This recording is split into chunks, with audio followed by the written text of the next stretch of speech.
So, here is the project that I started, and I just haven't had any time to finish it. It's the S912 Luckton by GB Toys.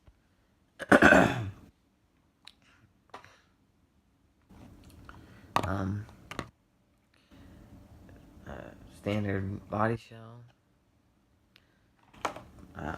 And one of the other upgrades I did to it was I put good shocks on it. Like, these are from a Red Cat Blackout, I think, that I bought in a RC lot of those. It's so standard. This thing comes with a 390 brushed motor and a 5-wire servo and the ESC and receiver are one. So what I did was, why is it so dark? Okay, so what I did was I went ahead and I put on a gyro for a car. This E-Tech is pretty cheap on eBay. The TQ radio. I already had from when I bought my Rustler, which I also ordered these tires for the Rustler, but obviously they're not even the height of my finger quite, and I didn't know. I thought all 110 scale cars were the same size, but I guess touring cars are a whole lot smaller. I mean, standard tire, my GRPs will come up to here. I guess it's not really the best thing ever. Let's see what else. So obviously I put in the Red Cat shocks. They're oil filled. They're much better. I mean, I think that'll make the car handle way better. It's lowered with the zip ties. It's pretty simple. I just got it wrapped around that. Just tighten it. Just holds it there. I do want to actually take the shocks apart and put, like, the good spacers in them, but I just haven't had any time to do that. So right here we have a 5200 kV 3650 motor. It's a 4-pole motor, which is, I mean, standard pretty much now. I think there's 2 and 4-pole. I know Traxxas has the 2-pole system, but I don't really know anything about it. So the next thing I really had to do was I had to have so on the long gear that goes right here, it's actually mod 1 at the top where it goes, and I thought the gears are stripped, so why not just make my own little custom shaft and put this, I think it's a 12 tooth mod 1 pinion there, and just mesh it up with that. So I created this, and then I have this one, which is, I don't remember what teeth this one is. I think this one's 18. I have a 17 too. But the 17 I could not get to fit. It's not really held in very well. It's one screw, and I can kind of set the mesh. from the car, and that's pretty tight. A little bit lighter. They're not the perfect match. The diff, I really should lock the diff. Probably just take it apart and pack it with some blue putty, which is made by Loctite. I mean, you could lock it with, say, JB Weld, or I don't know what else. But you could lock it Gorilla Glue, Super Glue. I have locked the diff before, but it was when I had the brush motor in, and right after I did it, the motor burned out, and I was confused. I had to order a new motor, and then I had to solder onto the ESC/receiver thing. And I'm not good at soldering. I wasn't good at soldering. I'm getting better, but I was not very good then. And I'm still not the greatest, but so it's still got plenty of clearance. But when it bottoms out, this is the shock's bottomed out, so it can't really rub, and I can't really go any lower, or else I'll have no shock movement. The shocks are pretty. They're not too light, and that'll make this car handle really well, I think, because it'll probably push on the rear a little bit. That's what the brushed version of the thing did. It's got a crazy gear ratio. It's, I mean, going to the diff, it's probably not the greatest, but like one full revolution of the pinning gear moves about, let's see, start it back here. One full revolution of that pinning gear moves it about that far, and that just for some reason locked up, but moves it about that far. That may have been a little bit of an exaggerated test, but I mean, 5200 kV, I mean, that's a lot of power on 3S. And I thought about even taking this motor out, building some sort of little spacer to go up in here, so it's not like this open space, because that'll help the gear mesh out a lot, I think. But and I was going to cut out this right here, and I can fit that Mamba Monster motor in here, I think, and put like a 25 tooth Mod 1 pinion in there. Yeah, it'll probably happen. Me personally, I really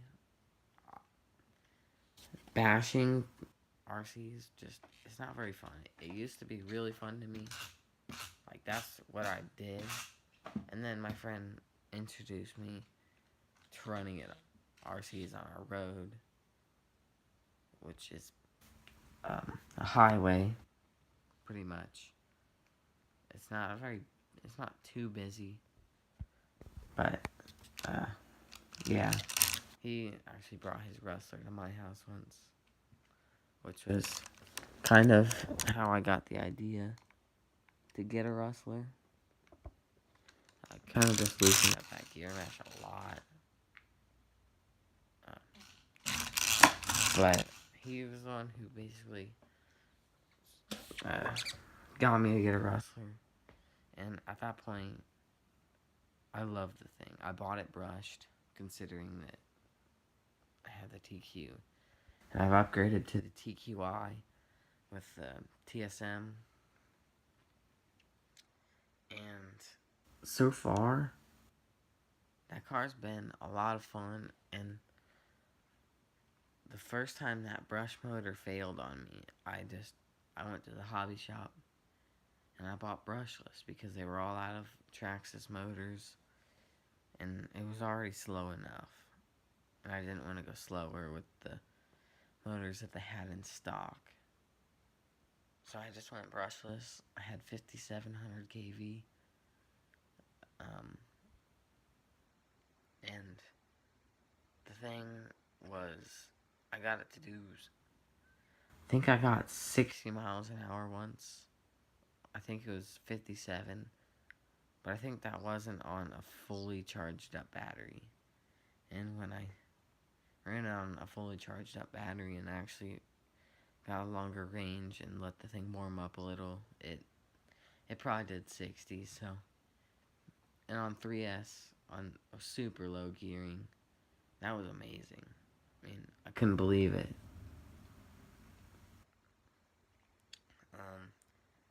But this was basically my first car. This is not the one. Just saying.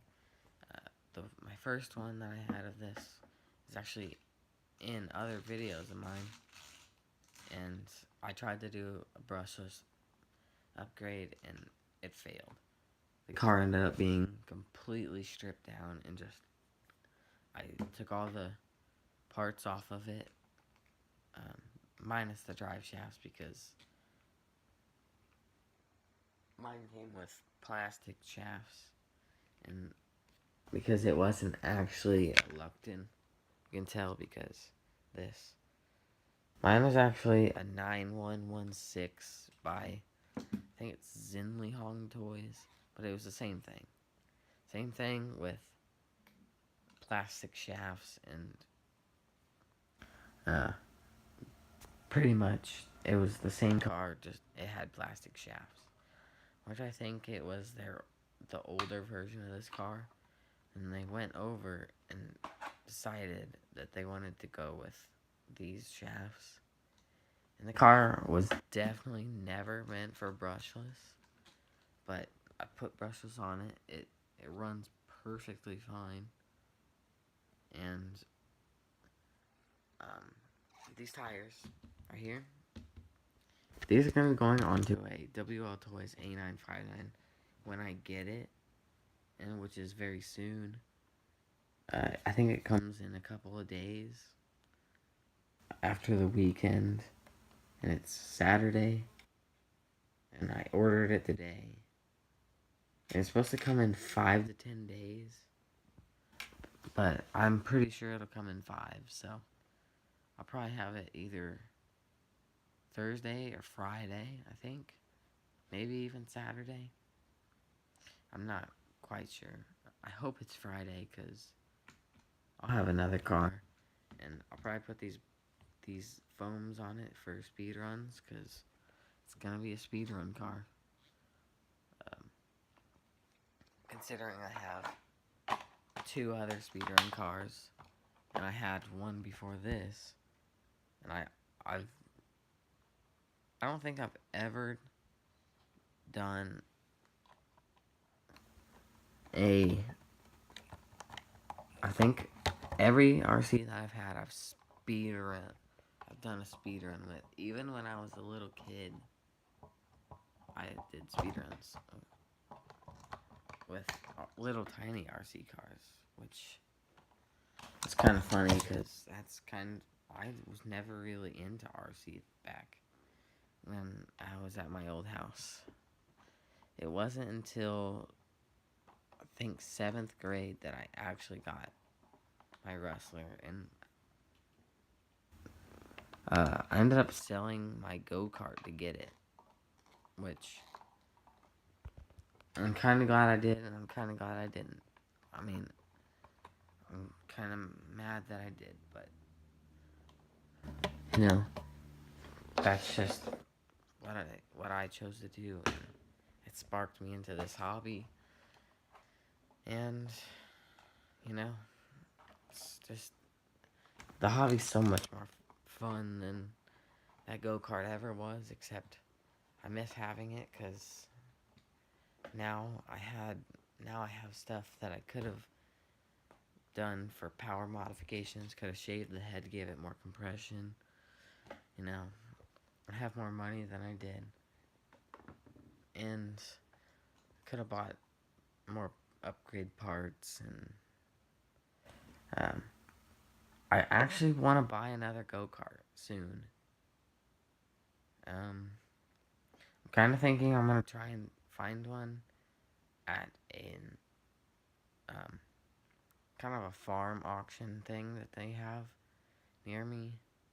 Um, I'm gonna try and find it closer to winter because not everyone wants a go kart near winter, so they'll sell it cheaper, or I can get it cheaper because people don't really want to have to store it or whatever. Um, so yeah, I think I can get it for $100 or less, which is usually what they go for.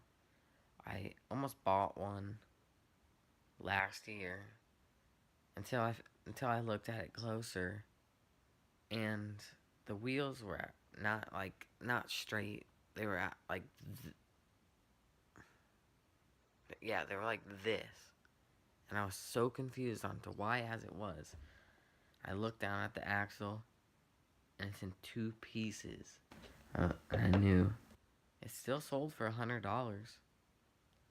Kind of wish I would have bought it because could have either bought a new axle for it, or you know, could have either bought a new axle or welded on a tube. It was a 1-inch shaft, so could have just welded on a tube thing. Um, but I mean, I didn't have a welder at the time. I don't know how to weld, so I still don't know how to weld. But I'm gonna learn soon. We have two welders now, a stick welder and a MIG welder. I think I'll be a pretty good MIG welder, but but here's my little camera thing. I'm recording with my phone, obviously, because this thing cannot go live. It's like $30, but I bought this with birthday money like 2 years ago, and haven't really used it. I did put it on mine, on my looked, and then I had it when I had it brushed. I took it to um, where my grandma lives, and we just we made that thing go fast too. I actually, this one used to run 3S lipo brushed, but that was before I had the Rustler, so I didn't have any lipos. I didn't know how to really solder on new plugs, so I'm just gonna end the live stream here and kind of just hope you guys enjoy, and I'll see you in the next like I'll see you in the next live stream. I'm probably going to be working on the A959, starting with oiling its shocks. But see you guys next time, and bye.